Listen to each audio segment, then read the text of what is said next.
तो आरएसएस प्रमुख मोहन भागवत के बयान को लेकर बड़ा घमासान शुरू हो गया है। आरएसएस प्रमुख मोहन भागवत ने एक कार्यक्रम में जनसंख्या, परिवार और सामाजिक संगठन को लेकर बड़ा बयान दिया। उन्होंने कहा कि हिंदू समाज को सशक्त और संगठित होने की जरूरत है और हर परिवार में कम से कम 3 बच्चे होने चाहिए। हिंदुओं की घर वापसी के काम में तेजी आनी चाहिए। भागवत ने कहा कि शादी का उद्देश्य केवल व्यक्तिगत इच्छाओं की पूर्ति नहीं है, बल्कि सृष्टि को आगे बढ़ाना है। इसके साथ ही उन्होंने कहा कि हिंदुओं के कम से कम 3 बच्चे होने चाहिए, जिसको लेकर अब बयानबाजी भी तेज हो गई है। कांग्रेस ने मोहन भागवत के बयान पर सवाल खड़े कर दिए हैं। कांग्रेस का कहना है कि अगर मुसलमानों की घर वापसी कराएंगे तो उन्हें किस जाति का रखेंगे। वहीं विपक्ष मोहन भागवत के बयान पर सवाल खड़े करता दिखाई दिया। वहीं बीजेपी नेताओं ने मोहन भागवत के बयान का समर्थन किया।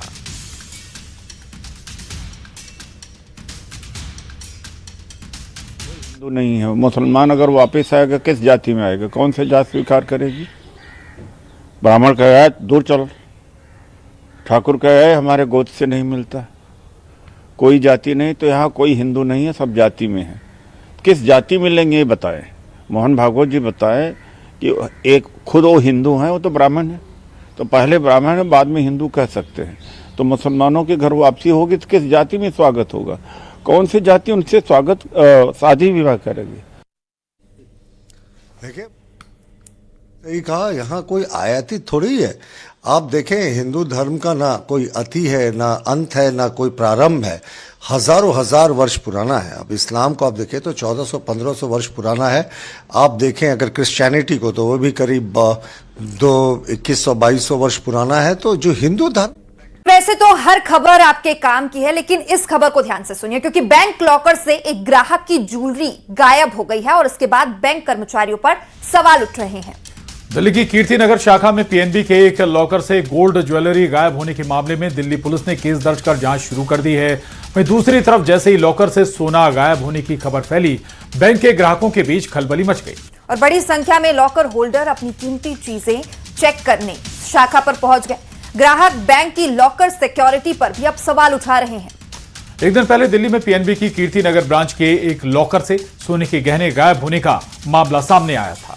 आरोप लगाया कि लॉकर होल्डर ने जब अपनी सास के साथ बैंक लॉकर से ज्वेलरी निकालने वो पहुंची और बैंक स्टाफ के साथ तय प्रोसेस से लॉकर खोला गया तो उसमें गहने नहीं थे। बैंक लॉकर से ज्वेलरी गायब होने से हड़कंप मच गया। पीड़ित के परिवार वालों ने हंगामा शुरू कर दिया। मामले की जानकारी पुलिस को दी गई और मौके पर पहुंची कीर्ति नगर पुलिस की शुरुआती जांच में न तो लॉकर तोड़े जाने के निशान मिले हैं और न ही लॉकर को जबरदस्ती खोलने के निशान मिले हैं और इसकी वजह से लॉकर से गहने गायब होने का जो रहस्य है वो गहरा गया है। फिलहाल पुलिस ने केस दर्ज कर मामले की जांच शुरू कर दी है। समझ नहीं आ रहा कितने लोग इन्वॉल्व हैं। ब्रांच ऑफिसर नहीं है, लॉकर वाला 2 महीने पहले चेंज हुआ है। बेवकूफ बना रहे हैं। जो दूसरी लड़की है वो कह रही है मैं 1 साल से ही हूँ। इसका मतलब उससे भी पहले से कोई था जो कि अभी नहीं है, या जो भी किसने मिलके कॉन्स्पिरेसी की है वो don't know. But the only thing we know is कि हमारा जितना भी गोल्ड लगा था वो सारा चला गया। इनका कुछ 35 तोले था, मेरी जेठानी का थोड़ा ज्यादा था। वित्त मंत्री जगदीश देवड़ा ने विधानसभा में 4,38,000 करोड़ रुपए से ज्यादा का बजट आज पेश किया। ये बजट अब तक का सबसे बड़ा बजट है और विकास की सौगात से लेकर स्वास्थ्य क्षेत्र में निवेश तक बजट की हर बड़ी घोषणा और उसका आपकी जेब पर क्या असर पड़ेगा और एमपी के बजट में क्या खास रहा वो आपको फटाफट से बता देते हैं। उसके बाद बात होगी एमपी में बजट पर शुरू हुई सियासत की। बजट 2026 में मोहन सरकार ने एमपी में कोई नया टैक्स नहीं लगाया है और वहीं किसानों को सिंचाई के लिए 1 लाख सोलर पंप देने का भी बड़ा ऐलान किया गया है। साथ ही प्रदेश में 15,000 शिक्षकों की भर्ती प्रस्तावित है। इसके अलावा पुलिस विभाग में 22,000 भर्तियां चल रही हैं। 8वीं क्लास तक बच्चों को टेट्रा पैक दूध दिया जाएगा और 7,95,000 छात्रों को आर्थिक मदद देने की भी इसमें घोषणा की गई है। वहीं मध्य प्रदेश में 294 सांदीपनी स्कूल भी बनाए जा रहे हैं, इसका भी ऐलान है। इसके अलावा चिकित्सा शिक्षा में 5 नए मेडिकल कॉलेज की घोषणा भी की गई है। वहीं बजट में एमबीबीएस के लिए 2,850 नई सीटों का ऐलान, 5 साल में 10 लाख पीएम आवास बनाने का ऐलान भी किया गया है और सड़कों की मरम्मत के लिए 12,690 करोड़ रुपए का प्रावधान किया गया है ताकि जर्जर सड़कों को ठीक किया जा सके। विद्युत बिल में दी जाने वाली राहत के लिए 20,000 485 करोड़, प्रधानमंत्री फसल बीमा योजना के लिए 1299 करोड़, मुख्यमंत्री किसान कल्याण योजना के लिए 5500 करोड़ तथा ब्याज मुक्त अल्पकालीन कृषि ऋण के लिए रुपये 720 करोड़ के प्रावधान प्रस्तावित है। उपभोक्ताओं को विद्युत बिल में दी जाने वाली मुझे यह अवगत कराते हुए प्रसन्नता है कि लाडली बहनों को प्रतिमाह देय राशि रुपये 1250 को बढ़ाकर 1500 किया जा चुका है। इस योजना के लिए रुपये 23,882 करोड़ का प्रावधान नवीन प्रस्तावित यशोदा दुग्ध प्रदाय योजना के अंतर्गत कक्षा 8 तक के प्रत्येक विद्यार्थी को अतिरिक्त पोषण प्रदाय के उद्देश्य से टेट्रा पैक में दुग्ध प्रदान किया जाएगा।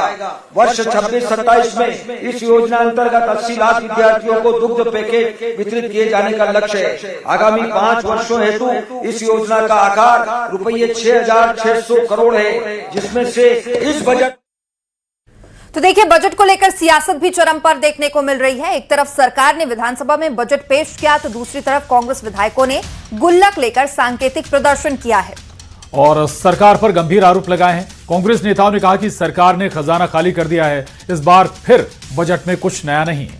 पुरानी घोषणा का पिटारा मात्र है और वित्त मंत्री जगदीश देवड़ा ने कहा कि यह बजट प्रदेश के विकास के लिए नए आयाम स्थापित करेगा। सीएम डॉक्टर मोहन यादव ने बजट को प्रदेश का विकास वाला बजट कहा है।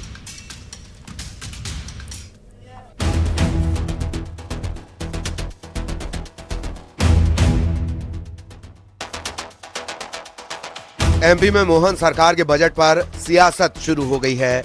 एक तरफ सरकार ने विधानसभा में बजट पेश किया, दूसरी तरफ कांग्रेस विधायकों ने गुल्लक लेकर सांकेतिक प्रदर्शन किया और सरकार पर गंभीर आरोप लगाए। कांग्रेस नेताओं ने कहा कि सरकार ने खजाना खाली कर दिया, इस बार फिर बजट में कुछ नया नहीं है, पुरानी घोषणा का पिटारा मात्र है। बजट के बाद प्रेस कॉन्फ्रेंस में वित्त मंत्री जगदीश देवड़ा ने कहा कि ये बजट प्रदेश के विकास के लिए नए आयाम स्थापित करेगा। वहीं नेता प्रतिपक्ष उमंग सिंघार ने बजट को जनता के साथ छलावा बताया है। उमंग सिंघार ने कहा कि इस बार के बजट में युवाओं, महिलाओं और बेरोजगारों के लिए बजट में कुछ नहीं है। सरकार ने घाटे का बजट पेश किया है। उधर सीएम डॉक्टर मोहन यादव ने कहा कि ये बजट घाटे वाला नहीं बल्कि प्रदेश के विकास वाला है। सरकार प्रदेश के विकास के लिए कर्ज लेती है, कांग्रेस की तरह घोटाले करने के लिए कर्ज नहीं लिया जाता। विपक्ष ये नहीं कह रहा है कि रेवेन्यू सरप्लस है। किसी वित्तीय प्रबंधन के लिए, सरकार के बजट के लिए रेवेन्यू सरप्लस होना कैसा संकेत है उनको पता है। तो आप उनसे ये पूछो कि रेवेन्यू सरप्लस से राजस्व आधिक्य में है सरकार, इसलिए मुझे लगता है कि किसी प्रकार की कोई कमी नहीं आएगी। हमारा वित्तीय प्रबंधन बहुत ही कुशल है। पैसा ही नहीं है, आप कर्ज ले रहे हो, तो आपने इतनी सारी योजनाएं फिर किस आधार पे आपने घोषणाएं कर दी और पुराने आंकड़ों को गिनाया जा रहा। अधिकतर प्रदेश आपने देखा जिस प्रकार से बिजली कंपनियों को दिया जा रहा, उनको रियायतें सुविधाएं दी जा रही, लेकिन प्रदेश में बिजली दरें कम कब होगी? सरकार बता, एक तरफ आप सोलर की बात करते हो, नवकुंडी की बात करते हो कि हमारा इतना उत्पादन हो गया, हम दूसरे राज्यों को दे रहे हो, तो प्रदेश में बिजली सस्ती क्यों नहीं? हमारा बजट पिछले बार 4,21,000 करोड़ का था, इस वर्ष 4,38,300 करोड़ से ऊपर का है। लेकिन हमारे द्वारा जो वित्त की लिमिट है, मात्र 72,000 करोड़ का कर्जा लिया था और 72,000 के कर्जे के आधार पर भी हमने अपने उस क्रम के आधार पर जो 4,21,000 करोड़ का हमारा पिछला बजट था, अब बताइए जो वो पूरा कर्जा बता रहा है वो 1 साल का नहीं है, वो जब से मध्य प्रदेश बना 1956 से, तब से चली आने वाली परंपरा है। फिलहाल एमपी में बजट को लेकर बयानों का शोर भारी है। सरकार का दावा है कि बजट हर वर्ग के हित में है, तो वहीं विपक्ष का आरोप है कि बजट में कुछ भी नहीं है। Bureau report, news 18। Madhya Pradesh cricket association के अध्यक्ष महानारिमन सिंधिया ने दिल्ली में चल रही एआई इम्पैक्ट समिट में हिस्सा लेने के बाद कहा कि भारत को 2047 तक विकसित बनाने में एआई की बड़ी भूमिका है। वहीं शिक्षा के क्षेत्र में एआई टीचर हो सकते हैं। महानारिमन ने कहा कि एआई ने युवाओं को बहुत आजादी दी है। पर बात करने के लिए मेरे साथ महान आर्यमन सिंधिया। सिंधिया साहब, आप युवा हैं, आपकी 2 AI कंपनीज चल रही हैं, आपने यहाँ पे अपना विचार रखा। भारत 2047 तक प्रधानमंत्री का सपना है कि विकसित हो, तो इसमें AI कैसे मदद करेगा युवाओं की? मुझे लगता है इसमें AI का एक बहुत बड़ा भाग है अपने देश को विकसित करने के लिए। अगर आप एजुकेशन में देखें, शिक्षा में देखें, AI का बहुत बड़ा लाभ हो सकता है, क्योंकि आप एक यूनिवर्सल नॉलेज बेस बना सकते हैं हर एक छात्र के लिए। अब कभी कभी लोगों को लगता है एक टीचर बेहतर है, एक टीचर अच्छी नहीं है, तो अब AI से सब टीचर सेम लेवल पे आ जाएंगे, क्योंकि आपके AI ट्यूटर्स बन जाएंगे, राइट। दूसरी बात है, अगर आप AI प्रोडक्ट्स के बारे में बात करें, हमारी देश में जो पूरा इकोसिस्टम बहुत तगड़ा है। अगर आप मोबाइल फ़ोन पेनिट्रेशन देखें, इंटरनेट कनेक्टिविटी देखें, ये 2 चीज़ें हैं जो AI के लिए बहुत महत्वपूर्ण हैं। इंडियंस ऑलरेडी कर रहे हैं। आप गूगल को देखिए, माइक्रोसॉफ्ट को देखिए, ये सारे बड़ी कंपनीज़ में CEOs कौन हैं? इंडियंस हैं। अगर आप स्टार्टअप्स को देखिए, 30% इसमें कौन से लोग, कहाँ से आए हैं लोग? डेवलपर्स इंडिया से आए हैं। तो we are already leading it. Point ये है कि हम कहाँ से लीड कर रहे हैं? हम विदेश से लीड कर रहे हैं किसी और के कंपनी में, क्या हम इंडिया